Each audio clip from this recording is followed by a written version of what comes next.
Hang in there. That's Smylie Kaufman for 61. Wow. I'm Smylie Kaufman, and this is The Smylie Show. All right, welcome back, everybody, to another episode of The Smylie Show. Super pumped to have Mackenzie Hughes. I mean, Mackenzie, I feel like we got paired together a lot, right? Like this. I mean, I feel like I saw your name pop up on the tee sheet like more often than I was. Like me, you, and Peter Malnati got paired together often for like that entire like 2016 year. Yeah, I feel like at least a handful of times we played together that year. Yeah, I definitely remember that, and we had some good times for sure. Heck yeah. Well, you're up in Cromwell for the Travelers Championship, and I'm heading up there tomorrow, and excited to get up there for the final signature event of the year. The year has just absolutely flown by faster than any year that I can remember. And Mackenzie, we just came off the cusp of maybe one of the most entertaining television golf experiences we've had, arguably in the last decade at the U.S. Open at Pinehurst. You played, you were at Pinehurst number 2. You know exactly what this golf course is all about. What were your impressions of Pinehurst number 2? And then just also maybe just what we witnessed on Sunday.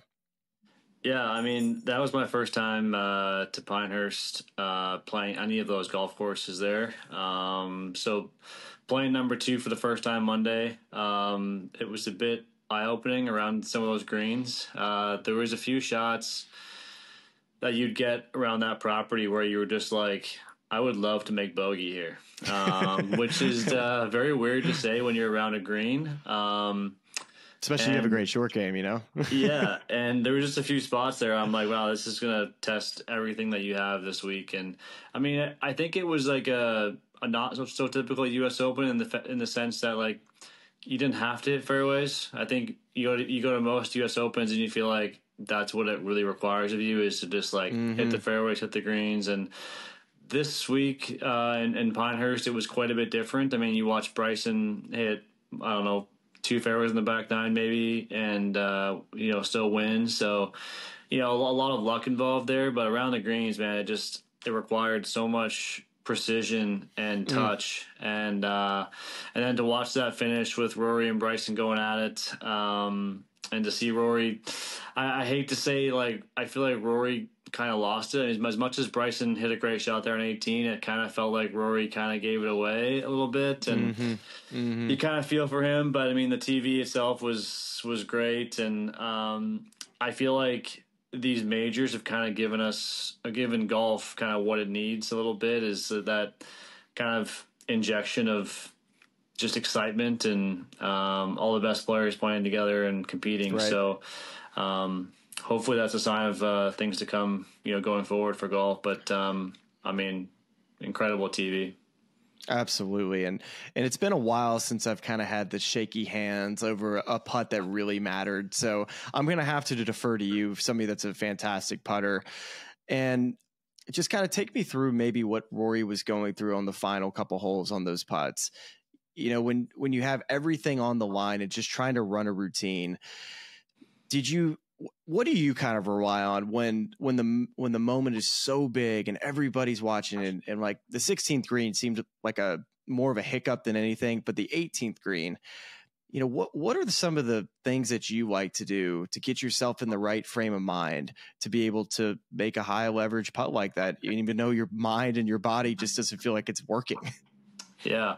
I mean, to me, and again, I'm not inside Rory's head, but I'm sure that a lot of the near misses that he's had and the fact that he hasn't won a major in 10 years, coming down those last few holes, I'm certain he was quite nervous, and those putts to me, maybe showed a little bit of nerves, and it's hard to get across the line when you've been, expected to do so for so long. I think that weight of expectation is, on his shoulders, and it has been for a long time.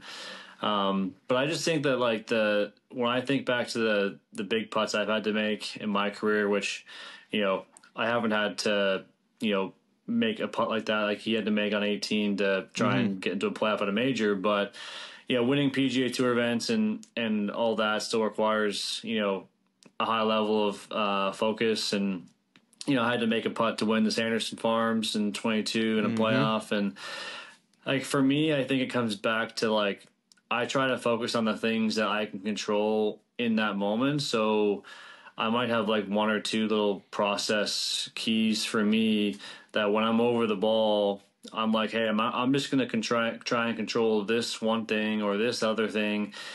And that's all I'm going to try and do, whether it be like, I just want to hit this ball solid, or I just want to hit this ball solid and hold my finish.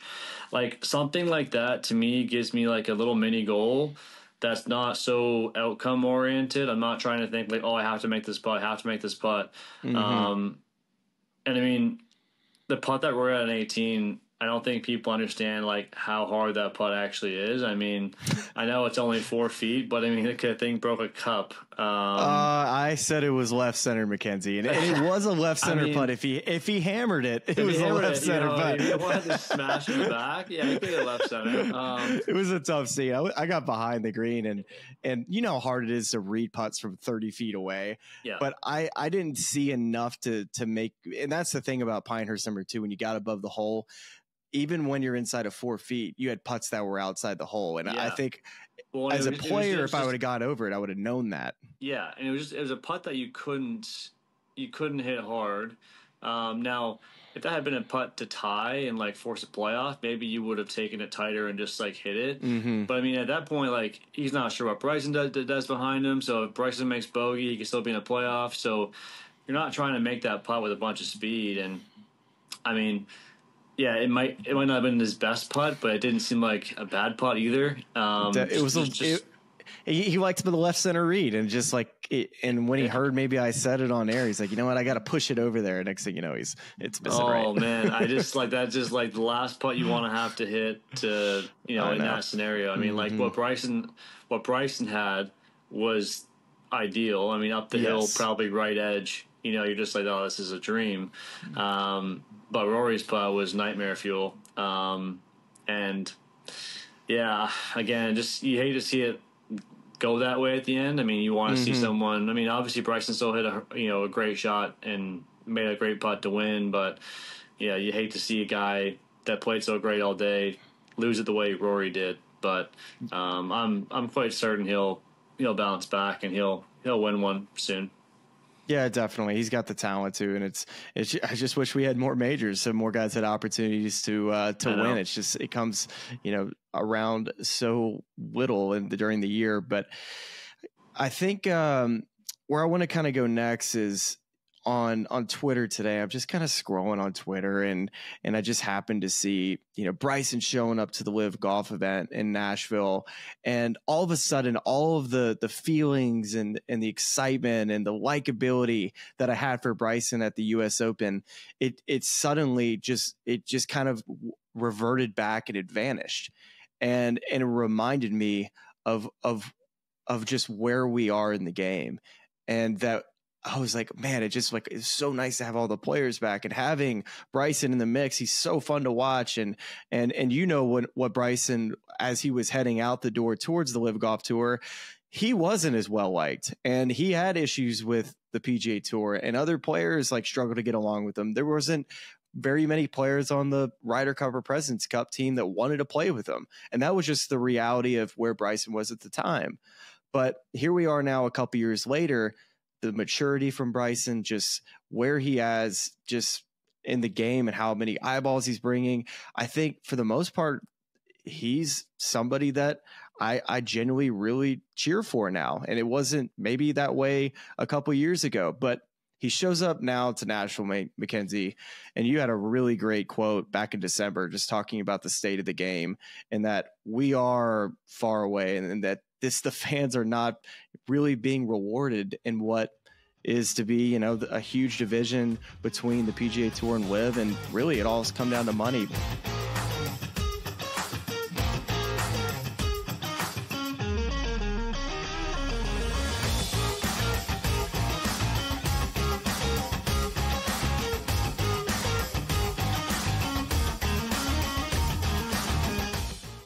anyone that's been to a sporting event, the atmosphere before a game, I think Game Time Decisions has that same exact atmosphere. This is our arena.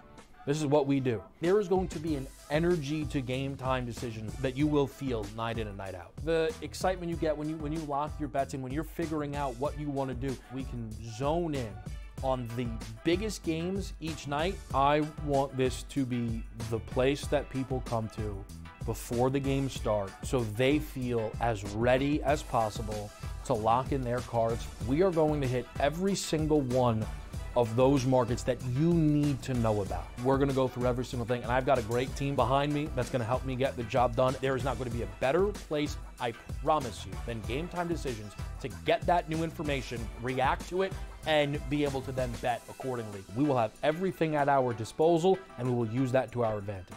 I'm Kevin Walsh. Tune into Game Time Decisions from 6 to 8 p.m. Eastern on SportsGrid. 11 and 12. I know you're going to get Mafia excited here. Hot and bothered. You got to put Aaron Rodgers here and the Jets at 11. I would put him higher, but again, he barely played football last season. They've addressed their offensive line. It's not going to be great. The depth at wide receiver is a problem for me. Defense, perhaps the best in the National Football League. If Rodgers plays 14 games, they're probably going to win that division over the Bills. Pharrell Coast to Coast, only on SportsGrid. Rory Mack, it's going to be remembered. It will be a lasting image from the 2024 United States Open, just like Bryson DeChambeau's 55-yard bunker shot. We love big-time winners. Like, you win a championship, we want to hear from you. You get the stage. Sometimes it's emotional. It's a great watch. We know we also love the losers who said, you know what, I just can't believe I folded down the stretch. Let me face the music here. You sort of get a new light there. The Early Line, only on SportsGrid.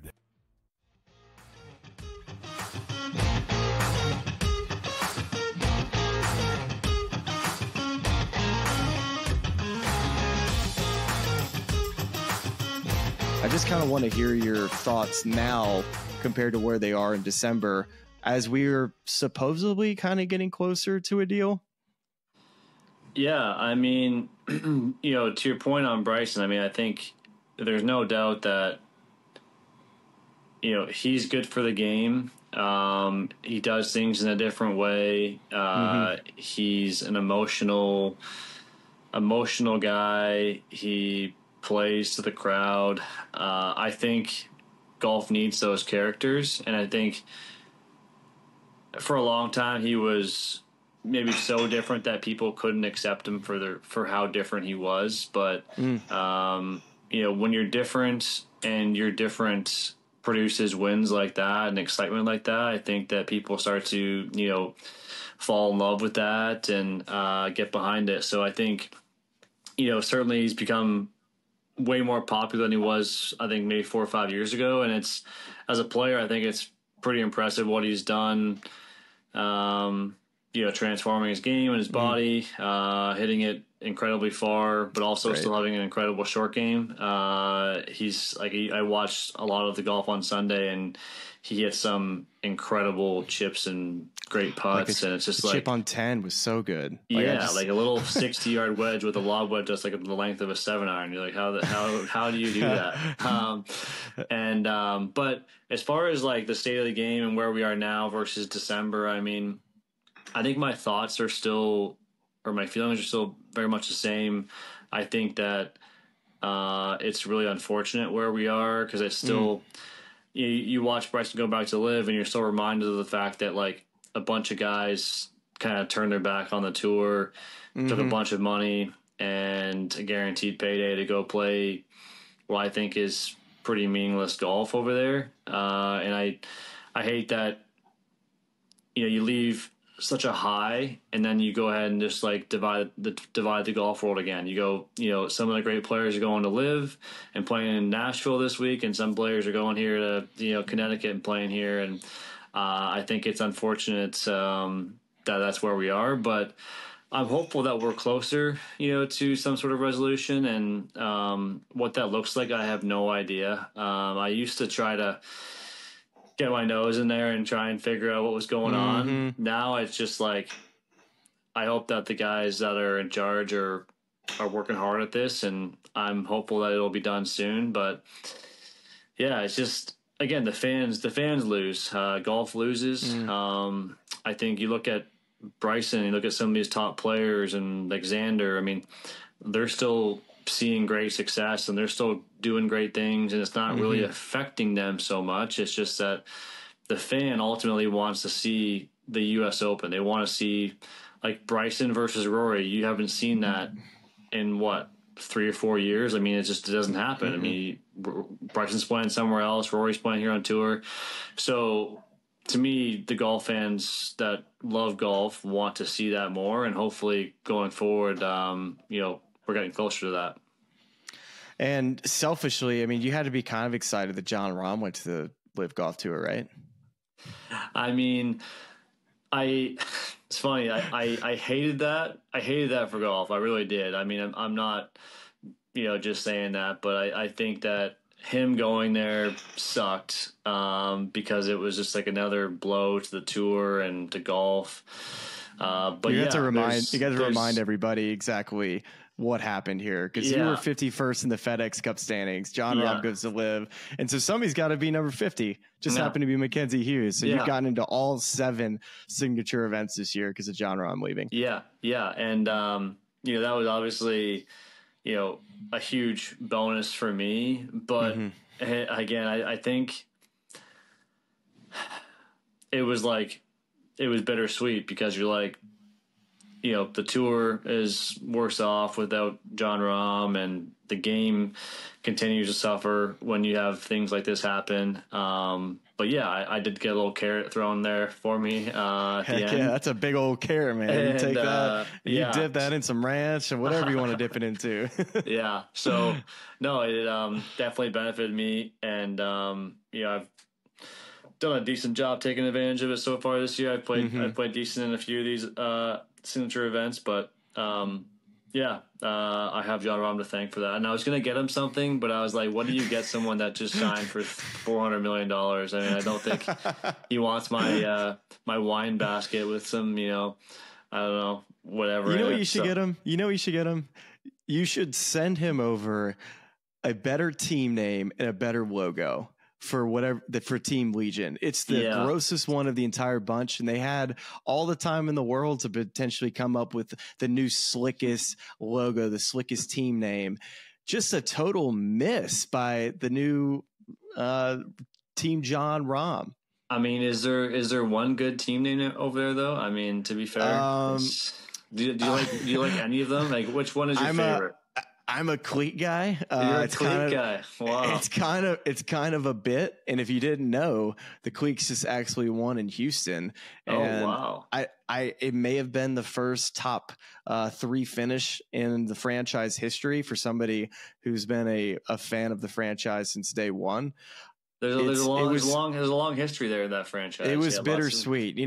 We've been hanging out with the Ironheads. We've been hanging out with the Majestics, and all those teams have been going out, hanging out, teeing off on the 16th, 17th, and 18th hole every tournament. And boy, was it sweet to finish up on the 18th with somebody from the Cleeks team finishing up. I don't know who it was, but who plays for the Cleeks? Can you tell me who the players are? All right, Richard Bland. He's been. Isn't Keimer the captain of the Cleeks? Keimer's the captain. His play has been helpful. Richard Bland, I think Samuja has been recently added. I'm not sure exactly who Samuja is or if that's his name. And then there's another guy. Okay, another guy on the Cleeks. I'm not sure. You see how much I love the Cleeks? Yeah, you're a big Cleeks guy, I can tell. Oh gosh. Yeah. Well, there was something I was about to kind of get you into on this, which is you've just played the new format on all the signature events this year with one more left to play at the Travelers. Last year, the signature events were, I believe they were around 120 guys with cuts. This year, closer to 70 guys ish, give or take. Yeah. And some cuts, but mostly no cut events.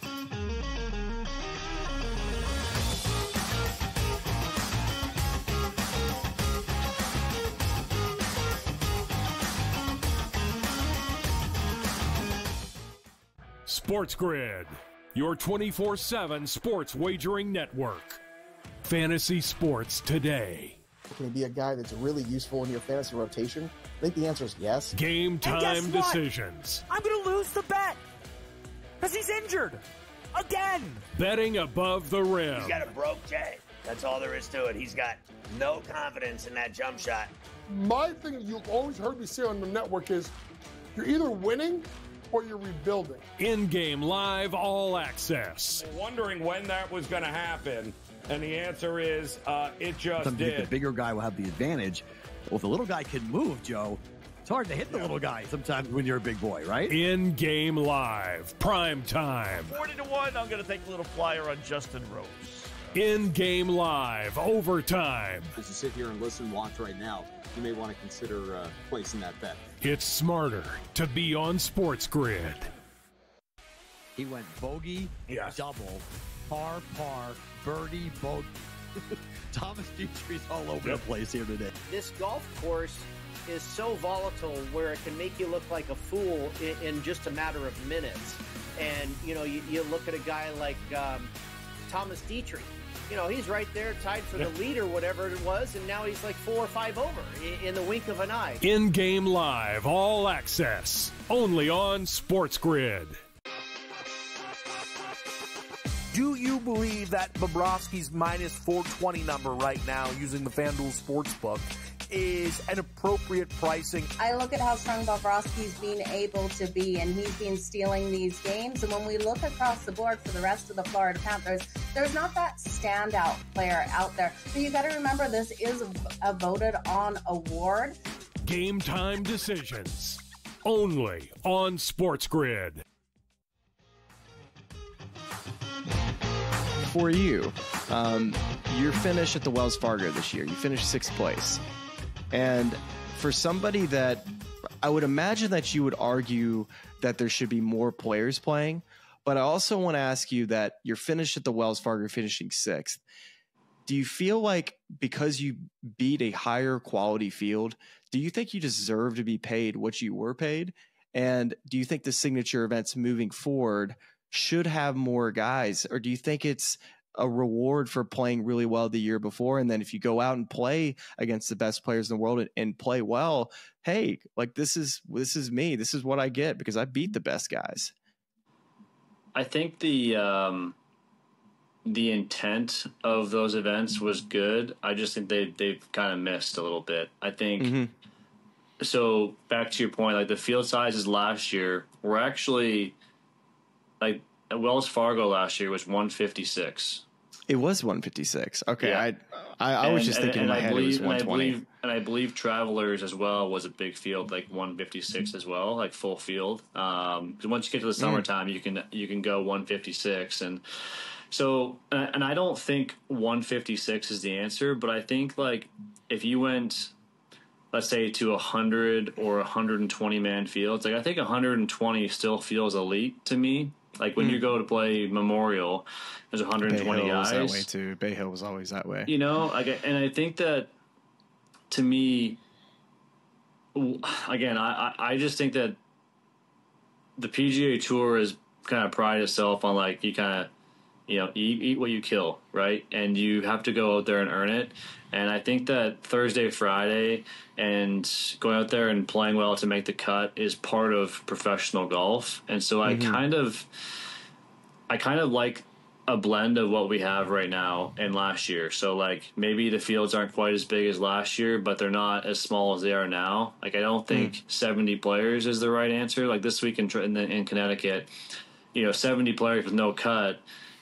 To me, you know, it'd be a better field at 120. I mean, there's no doubt if you add the next 50 players, which would include guys like, you know, Mark Hubbard and some of these guys that have played great this year. Yeah.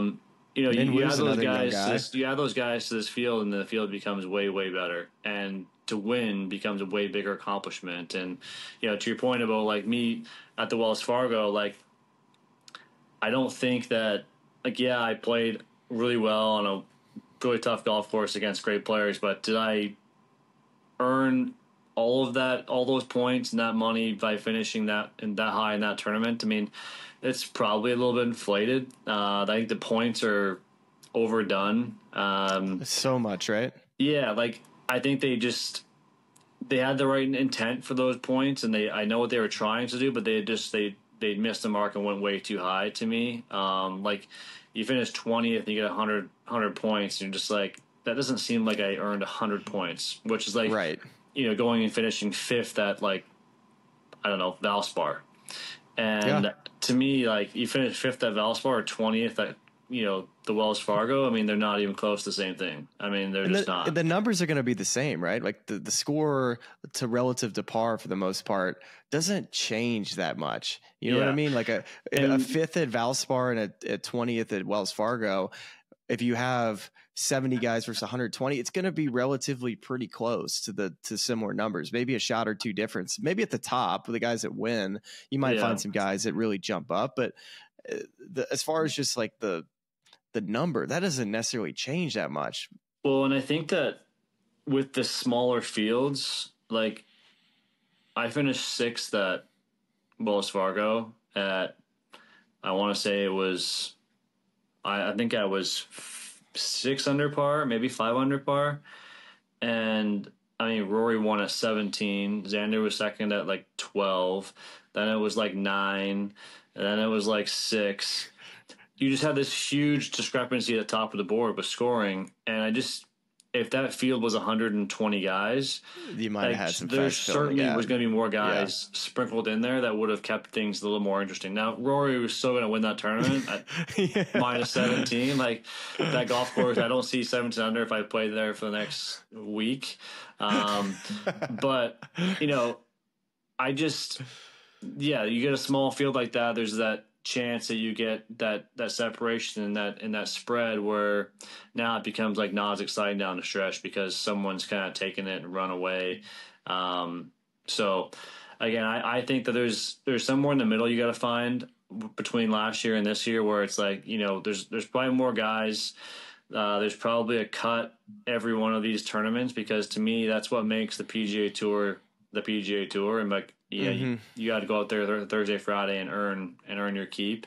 And, but I don't see that part of it changing, but man, I think that like adding some extra guys to these fields, I mean, at the very minimum, like you should be filling these fields, like if someone pulls out like Rory, like someone should get in, like Chris Goddard going up on his single is just so dumb. Yeah. He should, there's let me go play with him.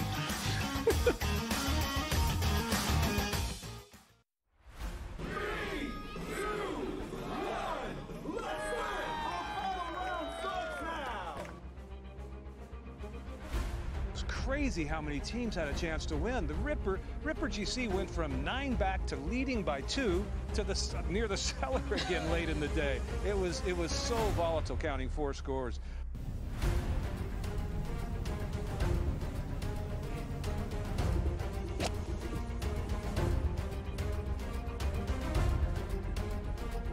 It was pretty nuts, but the cliques have been cellar dwellers for basically 2.5 seasons, and they come out victorious today. That's awesome. It'll be the summer of the cliques, definitely. So, like I said, there's definitely more to come from us. It was a magnificent ball striking performance. Yeah, I got to speak to someone in his camp before he teed off this morning, and they said to me that he is finally feeling extremely comfortable out here. He's not thinking about any swing thought. He's going out there, he's swinging so freely, and it certainly showed today. The way he drove the ball, the way he hit his irons, and even in his putting as well. Yeah, and lives in Texas, went to school in Texas. His tour win on the PGA Tour was here in Houston, which is Texas, and now his first live win, Texas. Honestly, it was just a matter of playing solid coming down the stretch. I think there was a switch there on 15 that I made birdie, he made bogey, and I just knew that I had to power in pretty much, and it was mine. The 18 I made bogey, but it worked.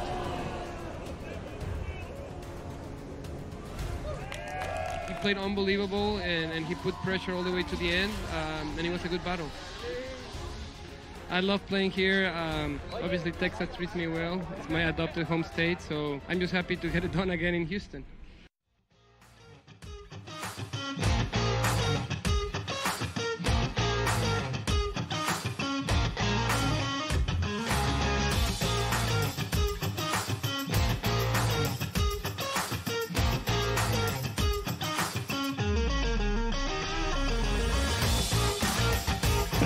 Well, I'm not sure if your family's with you this week. Are you solo dolo? I'm solo this week. Okay, good for you. Yeah, and correct me if I'm wrong. 3 kids now? 3 kids. I got two boys that are 6 and 3, and a 1-year-old daughter. Yeah, and how many months? She is 18 months. Yeah, because Anna Carter's 17 months. I felt like they were right around the same age. Yeah. So we're kind of in that same spot, at least with your third and my first. So I kind of know what you're going through, but you got 2 other ones, so I don't really know what you're going through. So I'm gonna have to get some insight from you on when Anna Carter eventually gets to I guess continues to get more and more busy and more crazy. But yeah. Three kids is a lot. But whenever I think about that, I think about like the Finau's or the Webb Simpson and his family. And I'm just like, how do you do that? I don't understand. Yeah.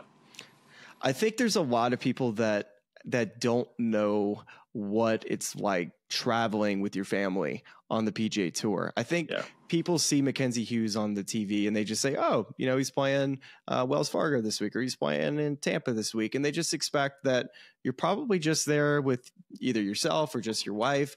But I don't think that most people realize that a lot of tour players travel with their families. And so just kind of like walk us through a little bit what it's like. How much stuff do you have to pack? How many, are you just the amount of plane tickets, how much that costs, the hotel rooms, what's the most difficult part of the day? You finish the day after a long day and you come home and you got to go be dad. So just give us like a life inside Mackenzie Hughes when the family is on the road. Yeah. I mean, I think it's one of the perks of the job for sure is that, we do something that we're able to bring our families around for or and along for, which, if you work for, some Fortune 500 company and you're the CEO or you're some high up executive and you're going out for business, some weeks, you're not like, oh, let's bring the family and let's go do some fun stuff in New York City. It's like, I'm going to do work and I'm going to do board meetings and that's all I have time for. Well, again, that's sort of the benefit of what we do is we can bring our families around. There's like, as the tour childcare is phenomenal and that stuff is a godsend. I mean, we couldn't do it without them. What are hours? What are like a typical childcare hours? Childcare starts on Wednesday and you can bring your kids for up to 6 hours a day. Usually runs from like 8 to 5 or 8 to 6. That's nice. So you can bring your kids there for 6 hours a day. Which gives, the wives a nice chance to decompress and, put the kids down and away for a bit. And go watch you play golf. Like they'll go watch a lot of times. Or maybe you watch 9 holes and you go like have lunch with your friends, or you go watch 9 holes and go work out, whatever.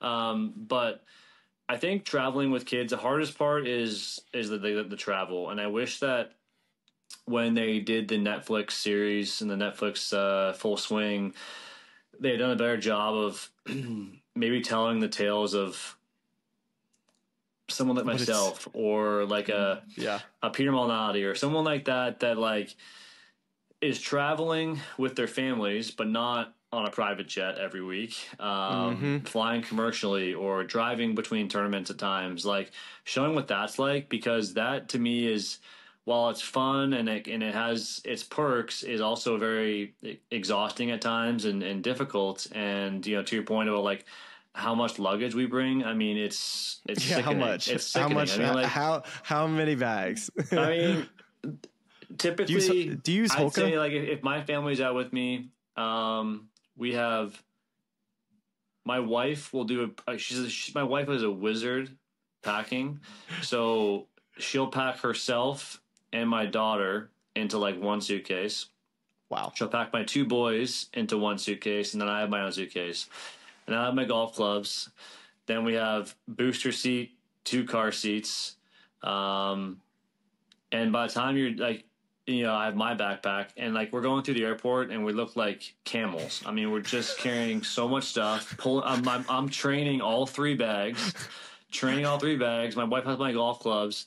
I've got kids draping off my golf clubs. I've got, my daughter in the stroller, and people look at us in the airport and they're just like, wow, like, nice work. Like, good job. You really have this down pat. And I'm like, yes, this is like, this is a bit of an operation here, and we're expert level at this.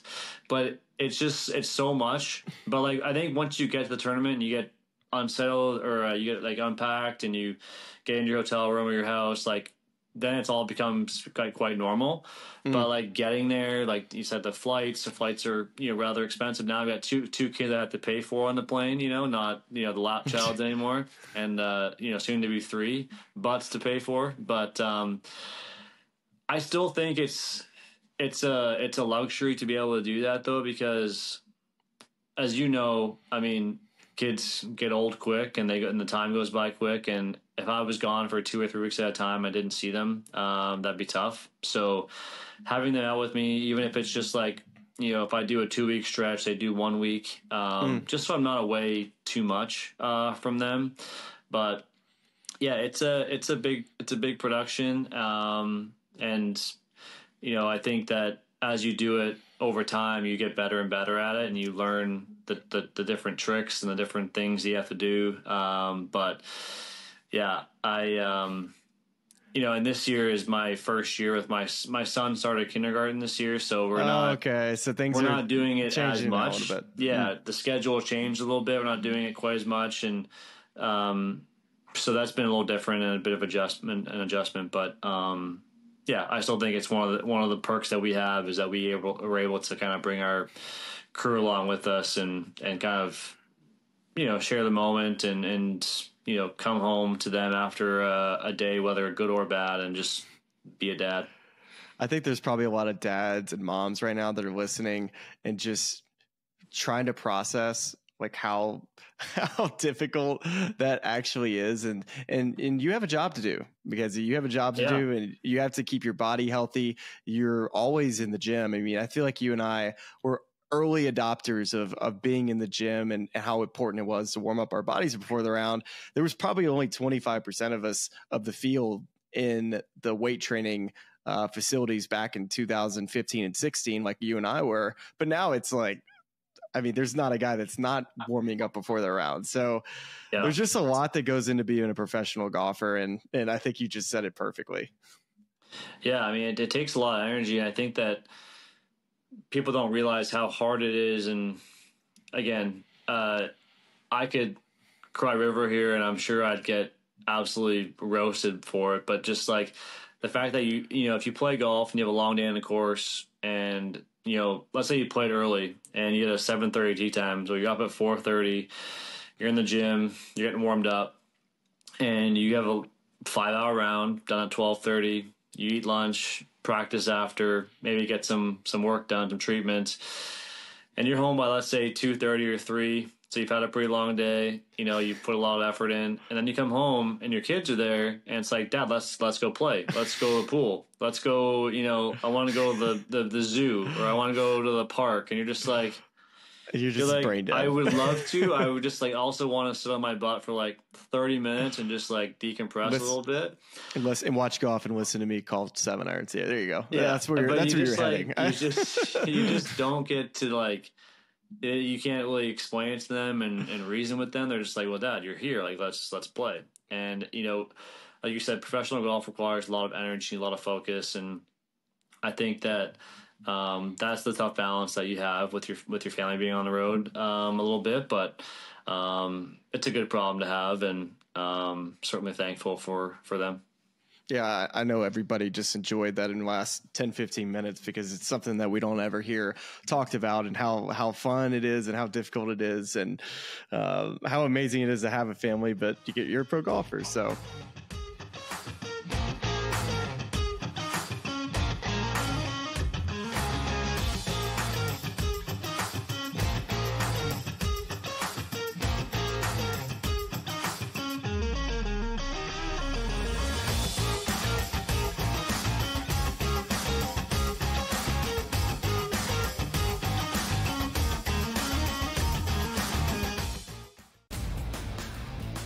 Rory Mac, it's going to be remembered. It will be a lasting image from the 2024 United States Open, just like Bryson DeChambeau's 55-yard bunker shot. We love big-time winners. Like, you win a championship, we want to hear from you. You get the stage. Sometimes it's emotional. It's a great watch. We know we also love the losers who said, you know what, I just can't believe I folded down the stretch. Let me face the music here. You sort of get a new light there. The Early Line, only on SportsGrid. You know, this guy is the mad scientist. I mean, he's all about green density. So in my mind, I feel like he's going to have the green speeds dialed in, and the angles needs to land them and all that sort of stuff. I feel like he's going to be in a good spot and playing the course well. And he's going to be hitting less club into a lot of these par threes too. So I just, we're talking about using a live guy. I love Bryson this week. I'm riding with Bryson. Only on SportsGrid. This new sports integrity partnership, Genius Sports, is involved in this. More protection. They said that's going to allow them to beef up their protection and add more integrity monitoring tools to essentially catch bad behavior before it happens. This comes, obviously, after a just ton of scandals we've had across sports betting lately, whether it's the MLB umpire, Pat Hoberg. Newswire, only on SportsGrid. Do you believe that Bobrovsky's minus 420 number right now using the FanDuel Sportsbook is an appropriate pricing? I look at how strong Bobrovsky's been able to be, and he's been stealing these games. And when we look across the board for the rest of the Florida Panthers, there's not that standout player out there. So you got to remember, this is a voted on award. Game time decisions, only on SportsGrid. I know you have lofty goals too, Mackenzie. I mean, you're a PGA Tour winner, and you've had plenty of success being a professional golfer. You've had your ups, you've had your downs, and I've seen your downs and I've seen your ups, and it's been a lot of fun to watch. But I think where we got to finish this conversation, right, is it's a big year to be a Canadian golfer. It really is. I know how important it is for you to represent your country, and the President's Cup being in Montreal. I know that has to be at the forefront of your mind, not just you. I'm sure Nick Taylor, Adam Hadwin, Adam Svensson, and Nick, and Taylor Pendrith. I mean, these are all guys that all want to be on that team. And Mike Weir being the captain, and I'm not familiar with Royal Montreal, but I've heard Montreal is just a fantastic city. It is going to be an incredible venue. Well, with all that being said, how difficult is it? Like, how hard is it to not think about future things that you want to be a part of? Yeah, I mean, it's hard. And I think that more so now than earlier in my career, I might have tried to spend a lot of energy trying not to think about it, Mm-hmm. Where now it's just you lean into it, you embrace it, and be like, wow, this would be amazing and it'd be a lot of fun. It's going to be hard to make that team. I'm going to be feeling the nerves as I try to make that team, but that's kind of like the fun part of what we do. We get to try and do hard things, and we get to try to overcome things and battle through thoughts. And to me, that's a fun challenge, a fun battle. And I look at it more that way than I think. I made the mistake when the President's Cup was in Charlotte of I think trying too hard and forcing that issue a little bit, and as a result, I didn't play well in the 6 or 7 weeks leading up to the picks, and I think that was kind of my downfall. Was I hadn't played good enough leading up to it to warrant a pick, and so I think that's something that I've kind of learned from last time, was just that, hey, look, trying to force things or trying really hard to make that team. And maybe exerting extra effort isn't really the answer. You got to find that right effort level, right? I want to make that team more than anything, but I can't force the issue. So I think for me, like you said, that's probably my biggest goal of the year, was to make that team. Mm-hmm. I still think I'm in a pretty good position to do that. Mm-hmm.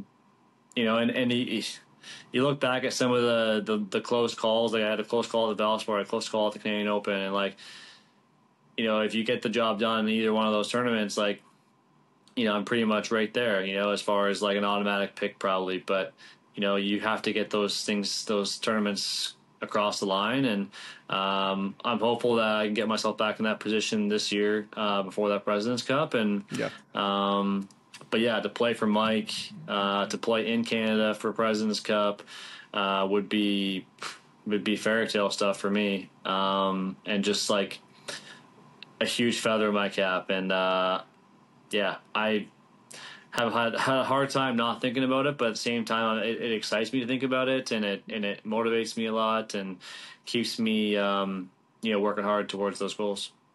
What about the golf course in the city? Just give me a little feeler and a vibe of what this golf course and just that part of the country is like. So I wish I could give you any kind of golf course knowledge. I have never played it. So I don't know what the golf course is like. I've heard it's great. I know they were there in 2007 for the President's Cup. The city itself is a lot of fun. I've heard that. I've heard it's amazing. Yeah, and I think if you were like a young person and single, you would love to spend time in Montreal. As a family man now, it's probably not my scene, but I feel that, buddy. I'll see you at the see you at the 5:30 dinner. I'll see you. And the lights out at 9 p.m. But the city itself is fun. I just think that it's a great city for the President's Cup to be in. I think the fans and the people there will be really passionate and behind the event. There's like some logistical difficulties. I think the event is a bit of the golf course is on a bit of an island, and whether it's an island or a peninsula, I'm not really sure. But there's basically one road in and one road out of the golf course. Oh, that sounds like traffic. Yeah, and it's just it's apparently just a huge headache for the tournament ops to kind of get that sorted out. I have no idea how they're going to do it, how they're going to get people in there, how they're going to get spectators in there. But they're going to figure it out. I know that there's smart people doing it, and they've done it before, so they'll figure it out. But I think guys will have a lot of fun there. I think the American guys coming up there will really enjoy the city. They'll have a lot of fun there. So, yeah, hopefully I'll be there, and hopefully it'll be, time for the internationals to get one. Well, Mike Weir, if you're listening, which I'm sure you are, I'm sure Mike Weir is just a huge Smylie Show fan, because why would he be?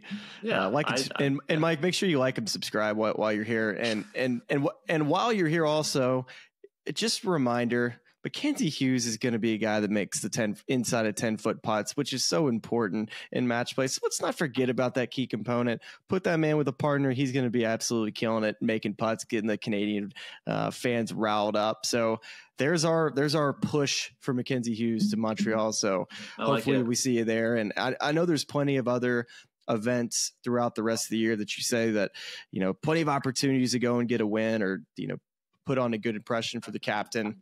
And with your good play at the RBC Canadian Open, finishing T7, you've made it to the Open Championship. But what's the rest of your year look like?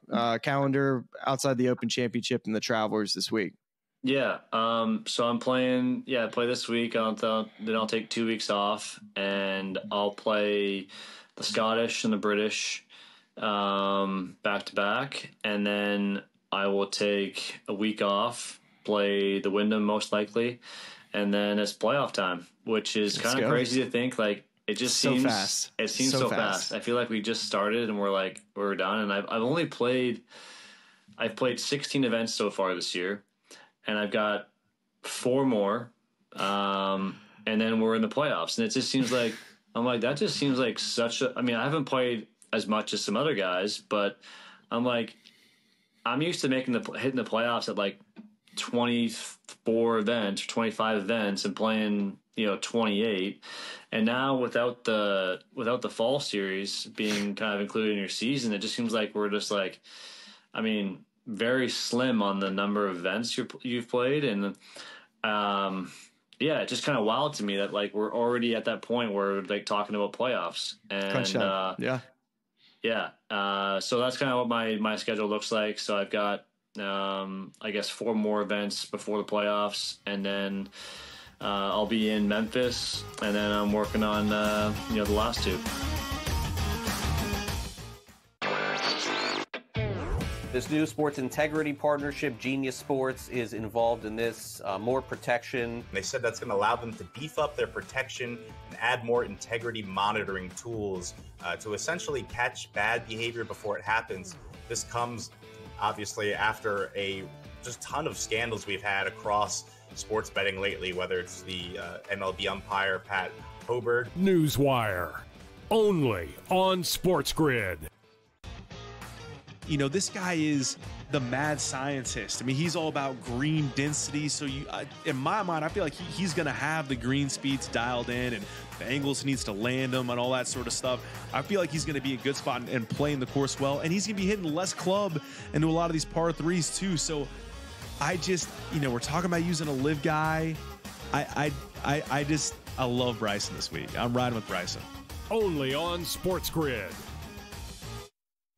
He went bogey, double, par, birdie, bogey. Thomas Dietrich's all over the place here today. This golf course is so volatile where it can make you look like a fool in just a matter of minutes. And, you look at a guy like Thomas Dietrich. He's right there tied for the lead or whatever it was, and now he's like 4 or 5 over in the wink of an eye. In-game live, all access, only on SportsGrid. 11 and 12. I know you're going to get Mafia excited here. Hot and bothered. You got to put Aaron Rodgers here and the Jets at 11. I would put him higher, but again, he barely played football last season. They've addressed their offensive line. It's not going to be great. The depth at wide receiver is a problem for me. Defense, perhaps the best in the National Football League. If Rodgers plays 14 games, they're probably going to win that division over the Bills. Pharrell Coast to Coast, only on SportsGrid.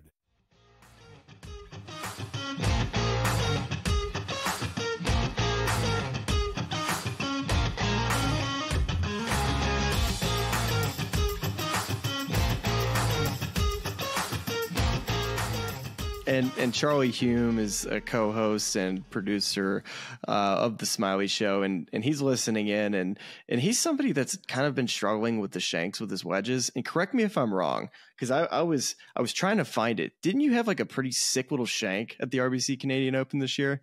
I did. It was yes. I was Sick. like I was on the side of this like bunker, and I had the ball. I was like, it was on my back foot. The ball was like just out of the bunker, and I had to like put it basically off my right foot.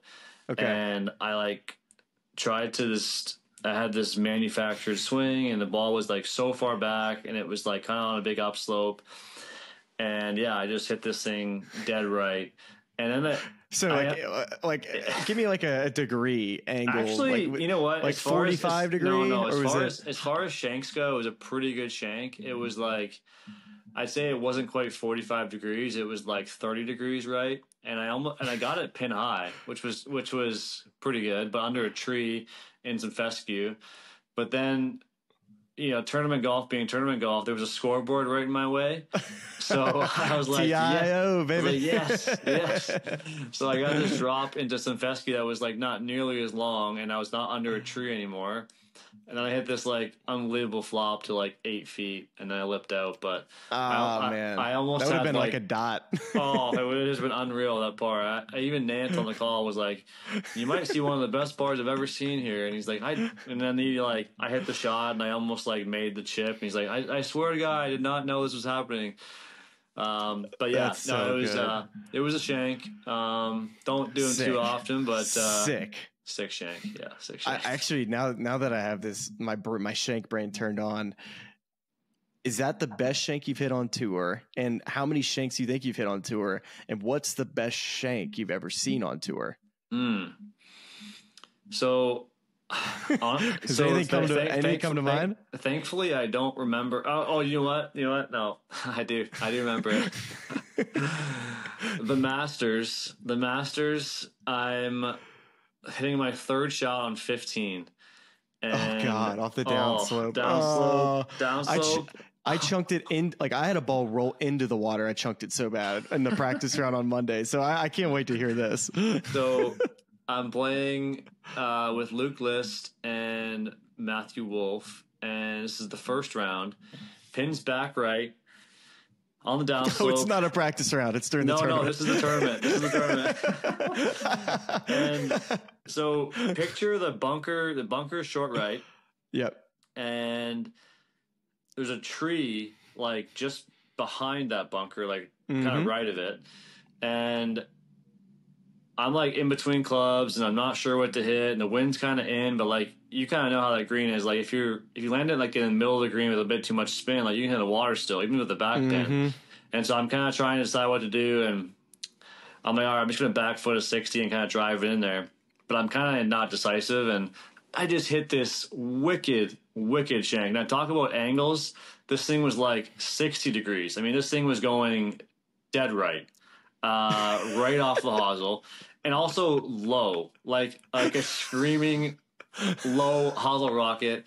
And Luke List and his caddy are standing like by the bunker, and they have to like hit the deck and like duck to dodge it, and then it hits the side of the tree and like kicks forward to like almost be like pin high right. I mean, it was like it's not like a worse spot, is it? Oh my gosh! Like I was thrilled for it to be there. I mean, I could have hit it anywhere. I could have hit the tree on the water. It could. I mean, if I had hit that wedge shot again, oh my gosh, nightmare.